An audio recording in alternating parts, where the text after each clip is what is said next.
All right. We are back. Episode 5. Myself, Chris Ferrari, got Stuart Hilo on. I think Rick Hey, is tied up today, so I think it might just be the boring you and me. yeah, well, I guess any followers out there will just have to suffer through it today. It's, it's the skull crushing topic of the tokenization continued. So this is Yeah, focus. Yeah, so we'll talk through the tokenization. I think we've kind of explored a couple of examples and may have, well, probably many conversations on this, just because, at least for me, it's very fascinating.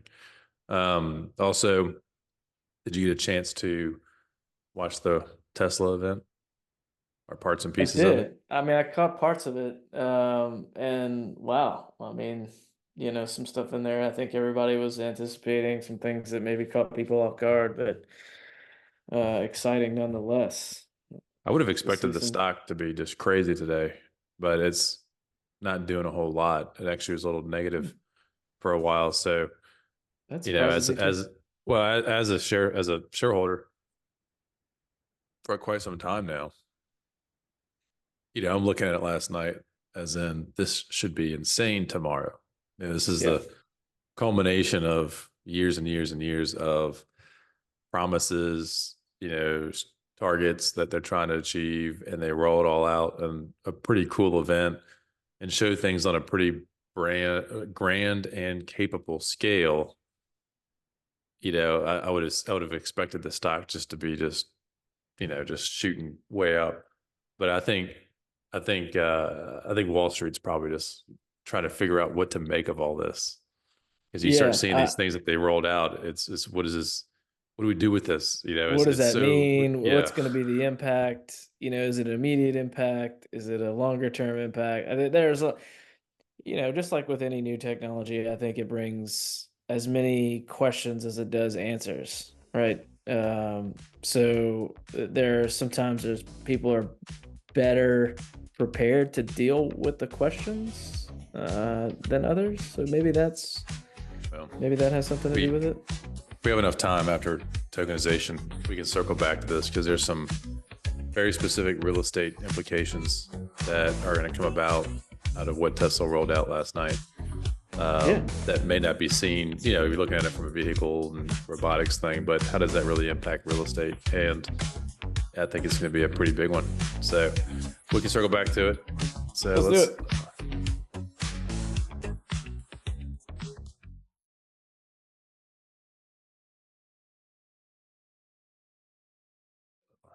all right, we're going to jump on to tokenization continued. Um, let's see. All right. You did some research after our last call, and you had found a couple of examples. I've actually got one of them pulled up here on my computer, which I can share my screen in a minute. Yeah. But Which one are you looking why at? don't you, well, why don't you go through and let us know what you found? But the one I've got up here is the one in Colorado, the Aspen. Yeah. Yeah. Yeah. And I've seen the Aspen deal, the St. Regis, I believe is the one you're referring to. Yeah, what I found are a handful of projects. Coincidentally, it is a little bit, it's a little bit difficult to dig them up. Um, but what's been interesting to me is to see that each project has kind of been done on a different platform. So I'd be curious. I am curious to continue digging into the platform scenario to see like is there one that is serving this type of deal better than the other. But what's been really interesting to me is the way that it affords people to get into the deals. I mean, it's relatively low point of entry, which I think is going to be Uh, great news to some people who are interested in this, right? I mean, it's like whatever you can stomach is pretty much what they're offering here. Um, so yeah, this is a great example. I mean, it's a beautiful building as insofar as I can tell. I think what surprised me more, when looking at some of these examples, is that something new, even like you and I were talking about, like how could we potentially test this out on something, right? Yeah. It might, our brains went to something very small and Yeah. insignificant, as if like, hey, if it gets all messed up, who cares? It's a small thing, no big deal. Right. But in looking at these case studies, these are big projects. I Yeah. mean, who Yeah. would have thought just go do a massive St. Regis in Aspen, Colorado, and raise capital via tokenization? So Yeah. Just dive right obviously, in head first, huh? yeah. And from what I can find, it looks like, and I think that it was like 18 million raised. So through tokenization is what I can find on this thing. And this project obviously costs way more than 18 million. So, one that we can dig into, maybe we can find the developer on this deal and invite them on. So my guess is that obviously there was debt on this, right? So there was leverage within the deal because this project is way bigger than $18 million. $18 million may have been what it cost to even buy just the dirt that it sits on. So there's obviously multiple forms of capital and debt in this deal. So I know in the last episode we talked about the challenges that tokenization may have as it relates to, subordination or guarantees. The warm body, kind of rule, which is basically having a general partner who's signing their life away on deals when it comes to banks. So they must have gone through all of those hurdles related to this project, given the scale of the project. So, I think it's a really good one if we can find out who Yeah. the developer was. In fact, I could do that real quick. Yeah. A Probably. couple other common threads that I saw just, in the few projects that I looked at. And I think you just alluded to this, which is that it seems like not all of the financing was done through tokenization on these projects. So I'm a little bit curious as to like, is there a common thread of like a particular aspect of the financing that lent itself to the tokenization part, better than others, let's say, other parts of the financing of the Yep. deal. And another one, which is that, and maybe this is just a marketing thing, but many of the properties that I've been able to find all are putting themselves forward as luxury properties. Um, and I wondered to myself, like, does that have anything to do with it? Because you and I sort of talked after the last episode about how um, public entities like governments may be able to use this type of financing to get projects done. And the relationship between something like a tokenized project versus like bond financing, and so I was a little bit, maybe not surprised, but I guess surprised to see that all of the projects had this common luxury thread.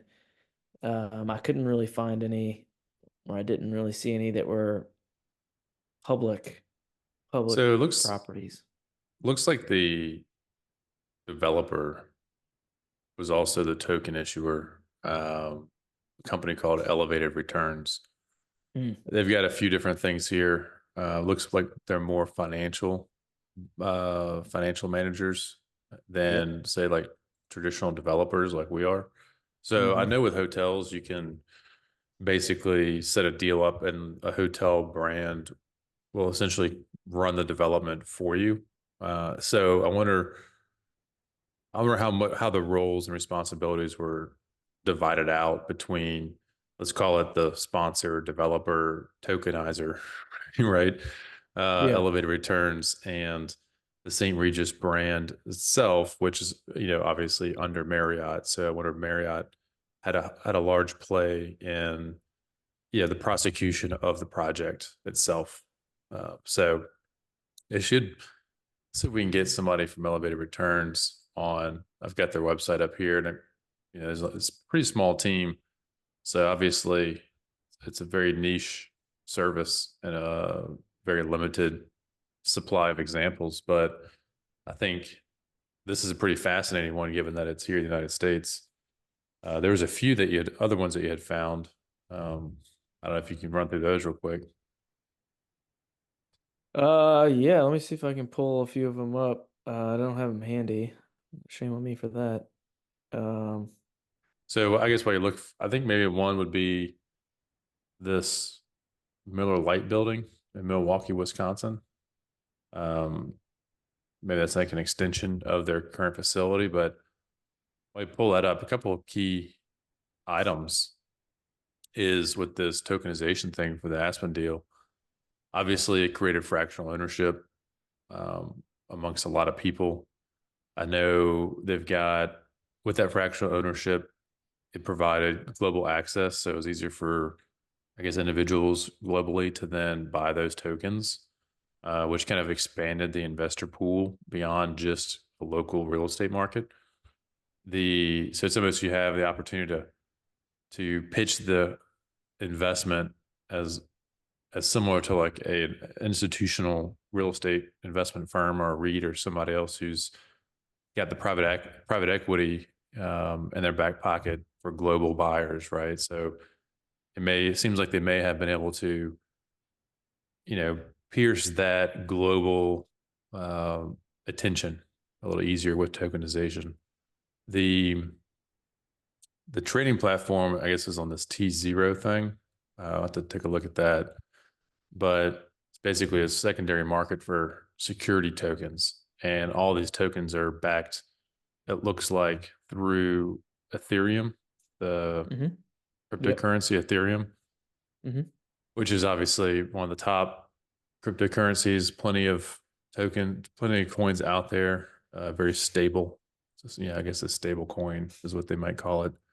And all the tokenizations, looks like the Aspen digital token, I think is what they actually named the token itself, Aspen digital token.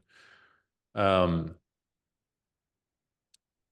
all had to be compliant with US securities laws. So looks like they offered accredited investors under Regulation D of the Securities Act, and later available for trading under the Regulation S for international investors. So it looks like two rounds, one local or one domestic, one international, all compliant with SEC, U.S. securities laws. So, I think I guess it kind of goes to show how ignorant, we were in our last episode as relates to maybe the challenges for tokenization. Maybe not ignorant Yeah. because we listed a lot of these things, Oh, that's but fair. it's obvious that people have been able to manage their way through it effectively, or at least from our perception of reading the material here. If we can get one of these people on the podcast, they may tell us to never do this. I don't know. It might have been too difficult. Um, so here's one that came out. So ownership rights on this deal. So the token holders were entitled to a portion of the profits generated by the hotel.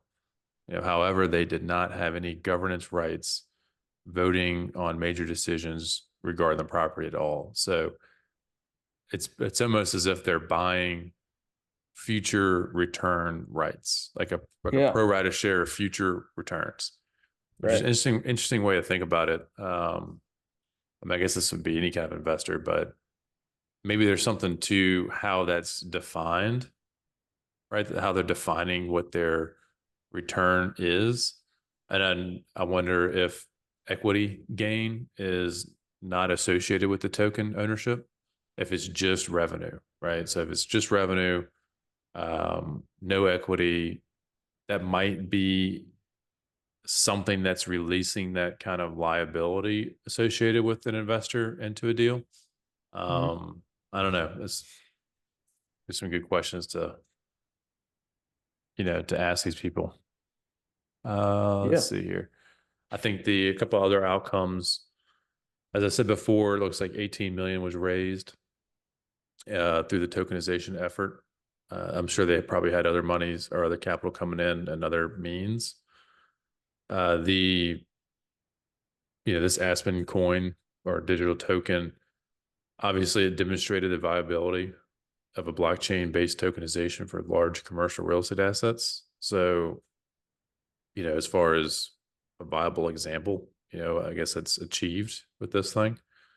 And then, it talks a lot about the liquidity availability, something we mentioned in the last episode about how investors were able to sell their tokens on a token platform, providing that the real estate asset can achieve, you know, higher liquidity through that tokenization. I think that's, I don't know if it's, I guess it kind of goes to that comment we had talked about.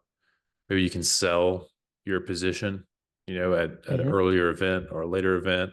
There's less there's less restrictions on when you can liquidate your position. And maybe the platform itself, there's people on the platform waiting to just pick up positions and deals that may have already been built. Maybe somebody didn't get in on this Aspen St. Regis, but they want it. They want in, right? They're coming in a year or two later, and then somebody who's Yeah. already has the token just flips it. Well, and I'm curious to see like if you were, because I haven't done any research on the platforms yet, but is it like is it like a thing where you log into the platform or the app and there's a list of deals there that are sort of open market and you just jump in whatever one you want? Are some of the deals like semi-private where they're offered to certain people and not others? Like what is the accessibility of deals, and is it like platform specific? Do you put your deal like on one platform, or can you access these deals, same deal on multiple platforms? Are the platforms basically vying for uh, the right to host the deal?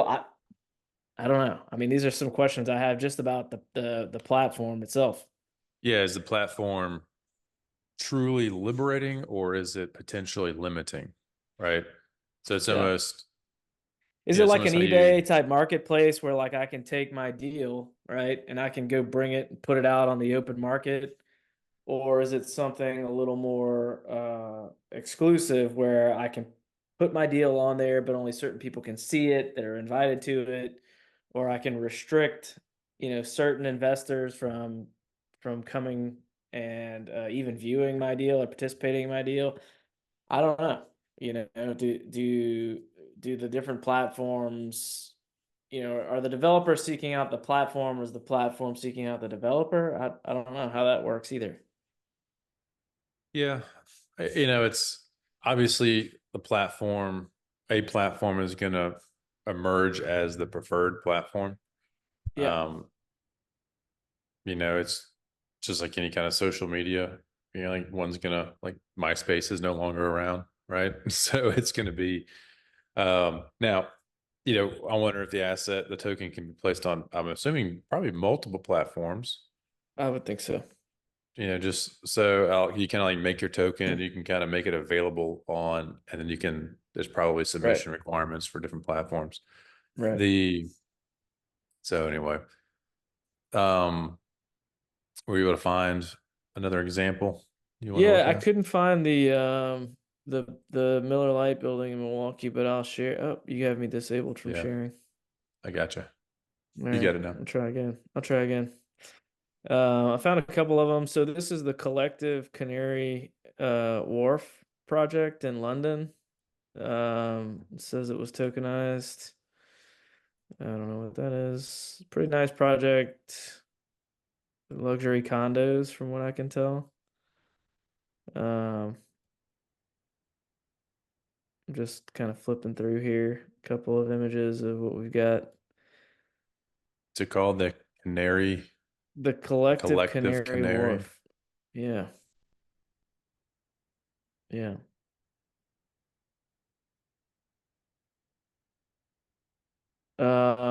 Yeah. So it's got some different amenities that are offered here listed. Hotel information. I'm sorry, hotel. I thought it was it's the other one that I was looking at that are lofts. So this is the Collective Canary Hotel. And then the other one I've got pulled up is the Mount Street Mayfair in London. These are loft Nice. spaces above. commercial, high-end commercial, again, marketed as luxury loft space. Um, you can see here this sort of, again, this sort of opulent or luxurious sort of theme running through the project here. But this is just a listing on Sotheby's for, looks like 4 bed, 4 bath loft spaces. That look pretty nice to me. Hmm. I don't know. It does seem to be a little more prevalent in terms of the deal typology in Europe right now. Maybe that's just their openness to creative financing. Maybe, I don't know. Is there something there you think that is affording them um, this Yeah. opportunity, and maybe something here that is, or is it just just maybe a more Well, progressive? I was trying to find how much they raised, the Canary raised on tokenization. And basically what I get back is a significant amount was raised. It's undisclosed. So it's, uh, Yeah, well, it's it had to have been a lot. yeah. The, so anyway, I guess it just kind of shows how fast, this technology is innovating, how these projects get done. I still think we should probably test it out just to kind of see. I'd love to try this, and even like you said, I know that what you're finding there seems to be, that they're all pretty large scale projects. But it's probably quicker and easier to stand up on a small scale and just test it out. Oh no, Um, yeah, I'm not. We'll do it small. yeah. Someone, I because we'll mean, probably listen to us. We have no. We're still like ankle deep in the water here, and so we definitely don't belong swimming in the deep end ankle right now. deep. I think we're just seeing where the water is. We're still like Yeah, still have you shoes might be on. right. Yeah, Yeah, ankle deep would be. We tested it out. yeah, We're still in the car in the parking lot looking at the ocean. So it's not even on yeah. the ground. Um, so I think the one thing jumping I want to jump back to I want to jump back to the Tesla event because obviously they showed their robotaxi, they showed their robo van or what they're calling the robovan. It's the robovan vehicle. They're, I mean, both awesome, right? I've got Teslas, I've got the Cybertruck, I got the FSD, all the stuff. So very familiar with how it all works. The and they also showed the robots, Optimus, right? They had a lot of Optimuses out there doing all kind of cool stuff. But there's one thing that they highlighted in the event. They spent a little time on it, but not a whole lot. And it's the repurposing, because obviously, if you have a lot of driverless vehicles being used for mass transit, those vehicles, they're just picking you up and dropping you off. They're not staying stationary, parked, right, at a location for a long period of time. They're out working. And so if we live in an environment where at some point the majority of vehicles becomes this co-opted rideshare kind of driverless, right? Mhm. Yeah, network of vehicles, then the need for it to sit in your parking lot or sit at the stadium lot or sit at the mall parking lot where you have all these parking requirements, all of those go away in time. And so I think the vision that Elon had that he painted was that, hey, all the parking around a mall or an airport or athletic stadium where you've got acres and acres of concrete, yeah, they could become repurposed into parks and greenways. Yeah, I well, I think, mean, ideally, I don't think you have the thing parked ever unless it's charging, yeah, right? I mean, what's the reason for why would you not want it out working, right? If it's not I mean, Well, yeah, if no, it's I mean, able to work, it yeah. would be out there. Well, there's going to be people's careers will be, hey, what do you do for a living? I just see you at the coffee shop all day, just doing crossword puzzles. And they're going to say, well, I own 20, Tesla cyber cabs, and I manage that fleet. I make $1 million a year drinking coffee and doing, word puzzles. Hopefully, that's me. I'll go buy 20. The so, but so you're right. I mean, they're going to be out working. Um, I think in some cases, those big parking lots and fields of concrete will be parkway, like what they're kind of conveying or projecting this to be. But I think, as we all know, a lot of that real estate will probably get taken up for other uses, right? Yep. Other, carve outs. Because I mean, we do it now, right? We go to a Home Depot, we go to a Walmart, we go to Lowe's, we go to a grocery store, Publix. You name the big box, and the strategy is: do you really need all this parking? Can we carve off half an acre out parcel in the front? I've looked at 3 of those today, right? So whenever the parking requirement gets less and less and less required through different municipalities and their code, then it frees up what was once unavailable real estate, and becomes available for commerce again, repurposed, right? Yep. So I think not only does it bring a lot of opportunity for new revenue streams and businesses for different um, people with the actual vehicles itself through Tesla and their platform. I think it's going to generate that disruption is going to also unlock a lot of locked away real estate that now can be repurposed for a multitude of things, which kind of goes to the whole um, it goes to the entire premise of when something, what's going to happen with all these jobs and opportunities when technology takes over. Well, this is just maybe a micro example of how it unlocks opportunities somewhere else. I'm gonna see if I can let Rick in real quick. He's trying to get Yeah. in. Do it. Let's see.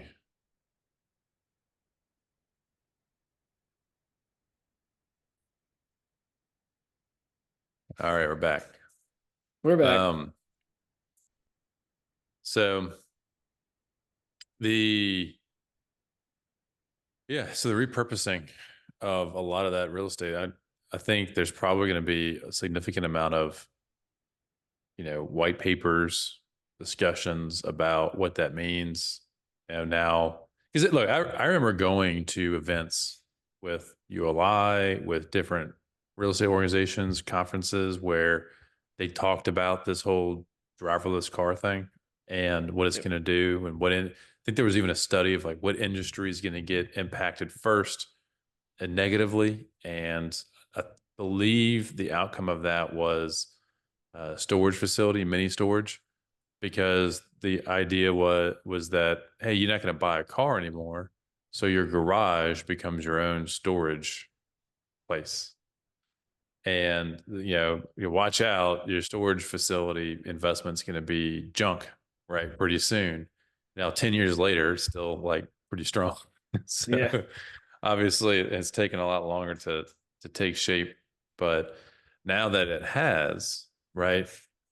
And now that it is actually a thing that will occur in the very near future, I would say, I mean, look, I experience it right now, given the fact that my car drives itself, right? And so, whenever a year or two from now, when you can get inside one of these Teslas that has no steering wheel and it just drops you off and goes about its business, I think maybe a family would not buy a car for every member of the family at this point. Yep. Or Yep. that when that does come about, maybe it's, hey, we have our one vehicle that we take when we want to take things somewhere, but for the most part, everybody just uses this rideshare platform. I think, now unless you're like me, I'll probably have 100 Teslas at my house parked up and charging and doing whatever. But I can see it backing off. I know even this morning, I was talking to Elizabeth and I said, well, maybe we don't buy the second Cybertruck, right? Maybe we just buy Mhm. a couple of these two-seater cyber cabs, because why buy another large vehicle? Because we already have the large vehicle already. Yeah, So if she needs the large vehicle, just take the large vehicle, and then right. I get dropped off at the office in the small vehicle, and then it continues on and makes money all day. So I don't know. And that, like, not everybody's in the same, situation I'm in, but I can see if we were, starting out and didn't really have the money for a vehicle, then yeah, something like this where you're spending 20, 30 cents a mile as an on-demand utility type of system. I mean, it's pretty brilliant if you really think about it. Yeah, yeah. Yeah, I mean, I don't even know. You made the comment about all these vehicles parked at your house. Like, are they even going to park there if they're just like out and about all the time? I Well, mean, imagine this, right? So we're so maybe an investment opportunity for a building would just be, hey, I'm going to go build a parking garage, and I'm going to outfit the parking garage with a bunch of Tesla induction mats. And yeah, also in that parking garage is an attendant who can manage the fleet, plus these robotic car washing, right? A car washing center. So you have your hmm car wash, your fully automated car wash, a parking place for all of these vehicles, and then an attendant to basically deal with, larger stuff. I don't know what they would deal with, yeah. but Look, I mean, they already know when the peak or when the best time is to charge, right? So they look at the grid and they're like, okay, now's the time, the optimal time for me to go charge. In the same way, they're going to be able to look at the data and go, okay, well, business is kind of slow right now. I'm not, there's not a lot of demand for a vehicle, and I'm low on energy. Let me go charge and maybe clean up. They're gonna they're gonna be like, yeah. maybe I should go take a shower and charge my batteries and then get back on the road. That's kind of what they'll do. Well, you've got, even if it's, I mean, think of like a big box store, right? You've got these big boxes that are closing. I mean, you could literally repurpose it as the hub station, or like that could be somebody's business that Yeah, maybe you don't own any of the vehicles, right? But you have a contract with different fleet managers who don't want to yeah, park concierge. 50. Yeah, people who Yeah, don't want to park 50 Teslas at their house, right? They say, that's look, right. I get the money through rideshare revenue.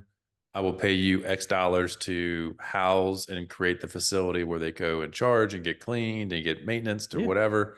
yeah. And you just stay there at that building, and then you collect from different fleet management groups.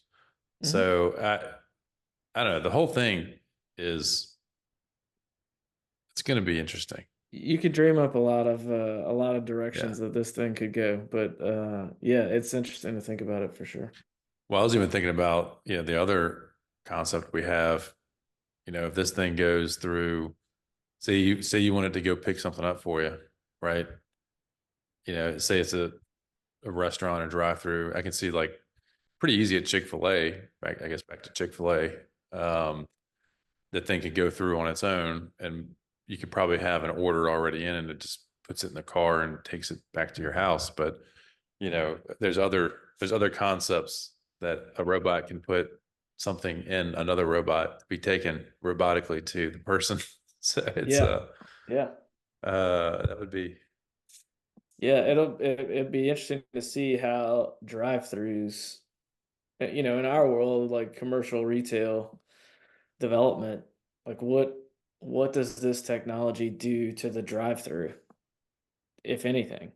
You know, like you said, I mean, if you think that the technology within maybe a drive-through restaurant or convenience store is progressing at the same rate that the technology is on the road with the vehicles, what does their relationship look like to one another? um Well, I think it moves pretty quick, right? I mean, ultimately, what would happen, because the Optimus would be coming out around about the same time as the cyber cab. Let's say that you've got a restaurant. So instead of people, obviously, you would have the Optimus robot, or maybe the Optimus robot supplements, the people who are in the restaurant, and they just give it to this robot that goes out and puts it in the Tesla car that then takes it somewhere. There's going to be these exchanges between robots to robots to robots. Well, yeah, I just meant like so most places now, right? Like does the drive-through evolve in any way, right? So the point is like when you and I were kids, they had drive-through restaurants just like they have now, but there was no such thing as mobile ordering because there was no technology to mobile order. So none of these places had like spots in the front with special signage for people to park, and then you to tell it what spot you're in, and somebody brings out your order. That didn't exist. It wasn't a thing. Yeah. It's a thing now. So when you're designing or planning for one, you have to allocate space and circulation, for this kind of activity to occur. So the only thing I'm trying to say is like does anything happen to the drive-through? Do you need this narrow runway? Is there still a menu board to order if everything's ordered, remotely online? If you don't have a person driving up in the vehicle, placing an order, if everybody's ordering from away, does that change the way that it looks and the way that it functions and the amount of space that is required? And I I think think there's a it, lot of implications to that. yeah, I mean, I think it probably will.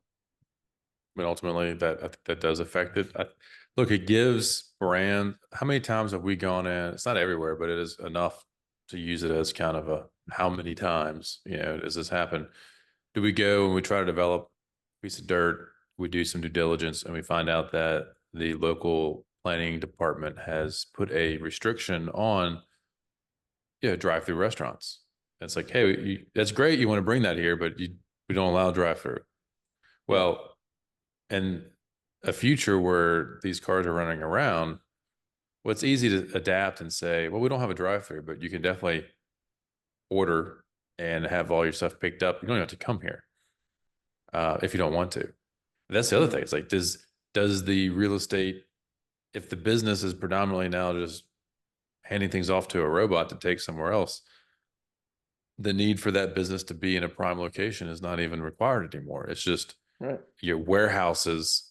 There could be like a co-op warehouse with different brands and kitchens and people who are making the product on the People. perimeter Whoa, of the whoa, whoa. I city. thought we were talking about no people here.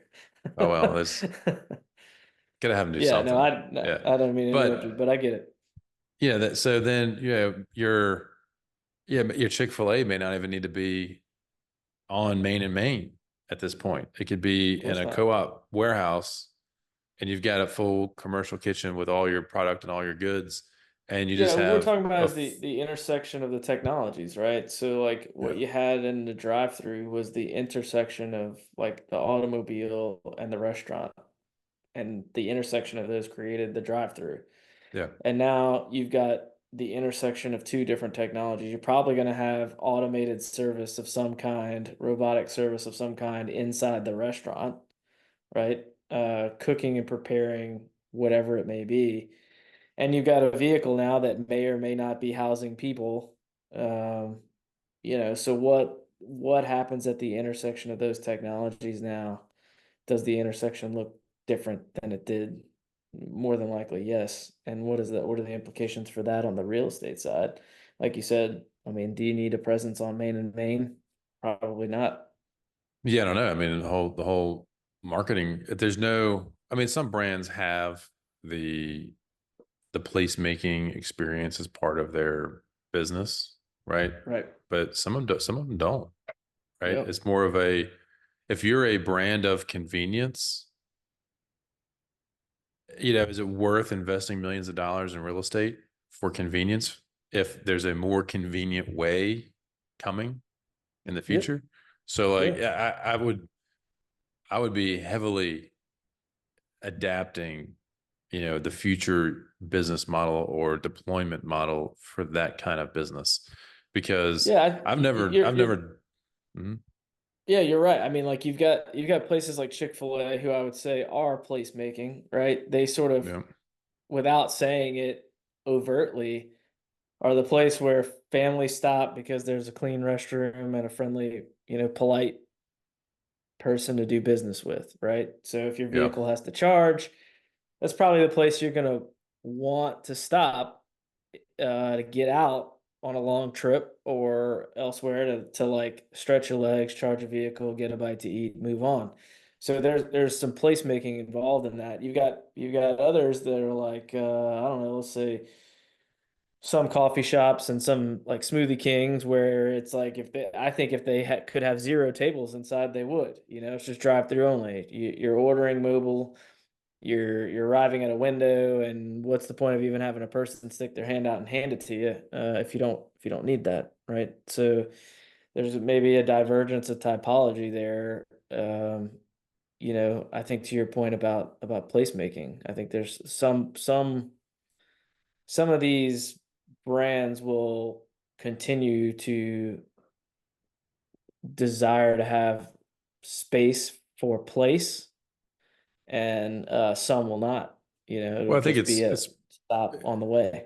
well, it's probably going to be more about the placemaking and if there's a very strategic brand marketing aspect to the location. Yep.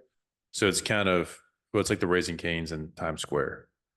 Yeah. Now it's Raising Cane's, and so like they're going to make money at it, but everything, all logic would point to you'll never make money doing what they did, and such a high cost place to do it. It was purely if I had to take a wild guess, my guesses are pretty, I guess, Pretty insightful. wild. So it's but the guess would be, hey, let's just do this whether it makes money or not, but it's a way to Yeah. to basically show the world who Canes is and what it's about, and it's the ultimate marketing play, right? Right. It's nobody's going to do it bigger and better. So Hmm. where's the best place to do the ultimate marketing play? And that's what it was. Now, again, on paper, they should never make money doing that.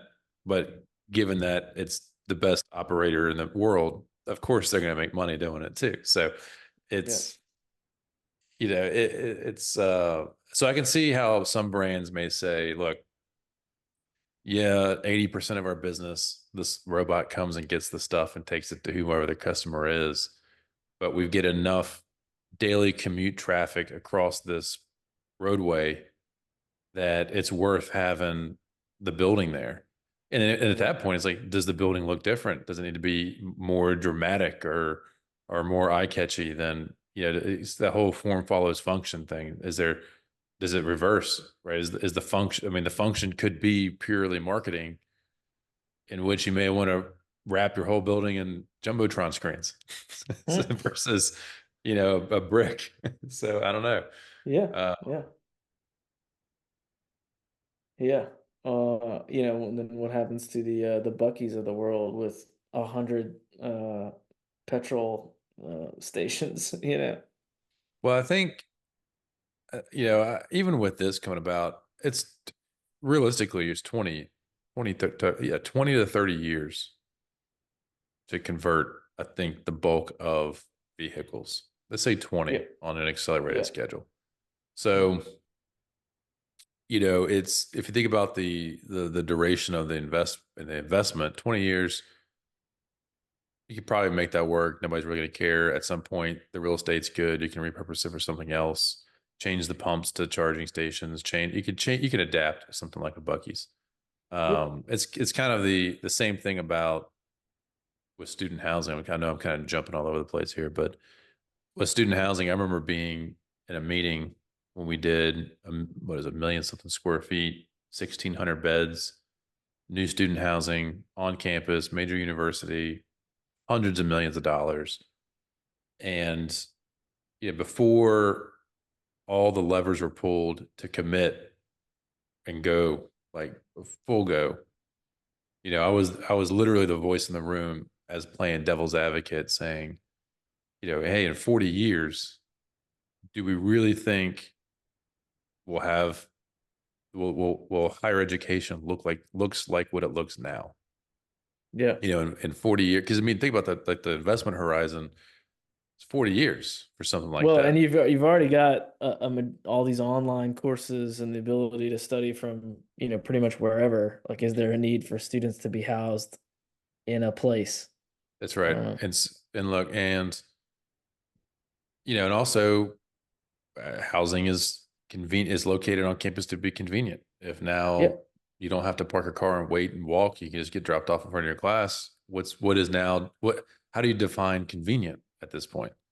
And the answer to my question was, one, I wanted to make sure everybody was aware that, hey, this long-term investment decision may have different future impacts than what we have seen in the past, right? right. And the conclusion was, everybody kind of agreed, like, hey, that's it.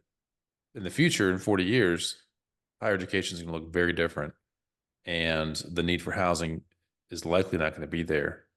Um, However, the one caveat was major state school, primary campus for this university network of campuses.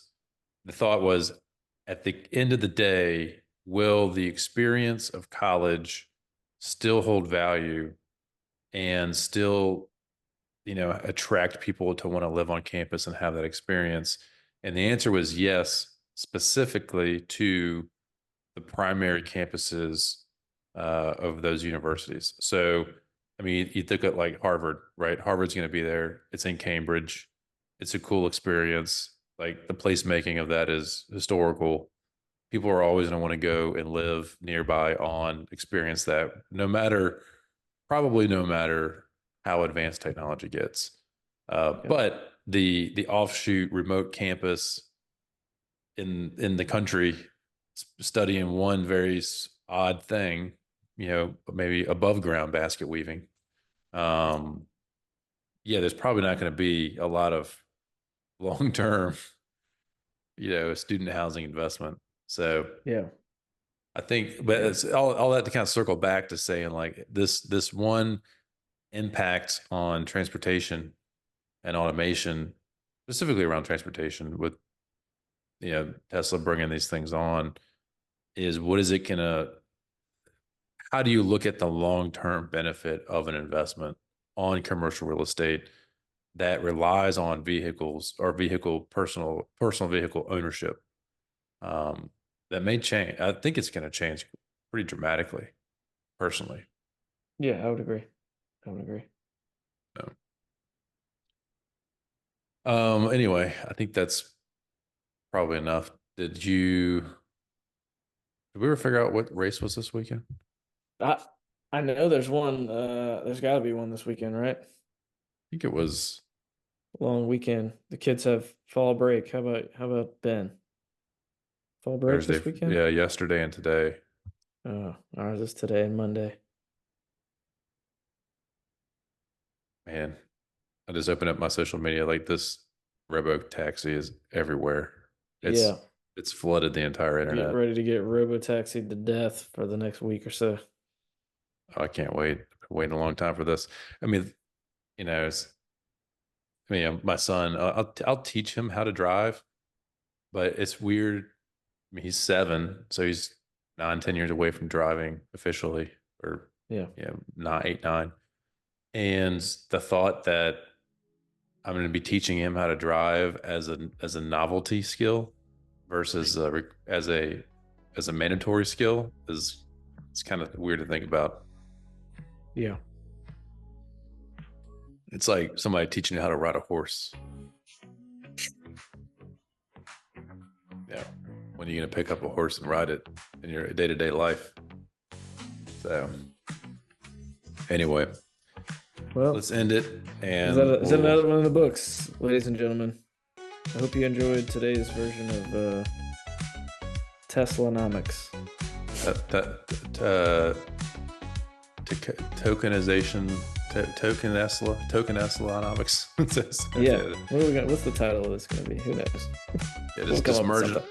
Merge it We'll all together. post rationalize this episode, and we'll come up with some catchy title and try to get people's attention. That's what we're gonna do. Yeah, it's like the Robovin. Wonder where we got that name from. Yeah. All right. See ya. See ya.